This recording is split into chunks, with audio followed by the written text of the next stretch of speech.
নমস্কার বন্ধুরা, তোমরা সবাই কেমন আছো? আজকে রান্না করব এঁচোড় চিংড়ি। প্রথমে প্রেসারে একটা সিটি দিয়ে এঁচোড়টা সেদ্ধ করে নিয়েছি। গরম তেলে গরম মশলা, তেজপাতা আর জিরে ফোড়ন দিলাম, দিয়ে লাল করে আলুগুলো ভাজবো। প্রথমে তেলে আলুগুলো দিলাম, তারপরে লবণ হলুদ দিয়ে লাল করে আলুটা ভাজা হবে। আলুটা ভাজার পরে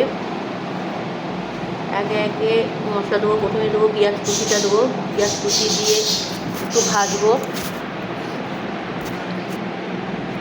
পেঁয়াজ কুচিটা দিয়ে ভেজে তারপরে একে একে সমস্ত মশলাগুলো দেবো, যেমন হচ্ছে জিরে বাটা, আদা বাটা, পেঁয়াজ বাটা, রসুন বাটা, লঙ্কা বাটা আর জিরের গুঁড়ো, ধনের গুঁড়ো আর সবজি মশলা দিয়ে ভালো করে কষাবো। কষিয়ে টমেটো কুচি দেবো, সাথে যে ইঁচড়গুলো সেদ্ধ করেছিলাম সেটা দিয়ে দেবো। দিয়ে ভালো করে কষিয়ে একটু সামান্য জল দেবো ফোটানোর জন্যে, যেন জিনিসটা একটু ভালো হয়। ভালো করে নাড়াচাড়া করার পরে দেখো কালার খুব সুন্দর হয়েছে। তাতে চিংড়ি মাছ ভাজাগুলো দিয়ে দেবো। গরম জল ফুটানো দিয়ে ঝোলের গরম জল ফুটানো দেবো। তৈরি হয়ে যাবে আমার এঁচোড় চিংড়ি। ভালো লাগলে লাইক, কমেন্ট, ফলো করতে ভুলবে না। সাথে একটু ঘি দিয়ে দিলাম।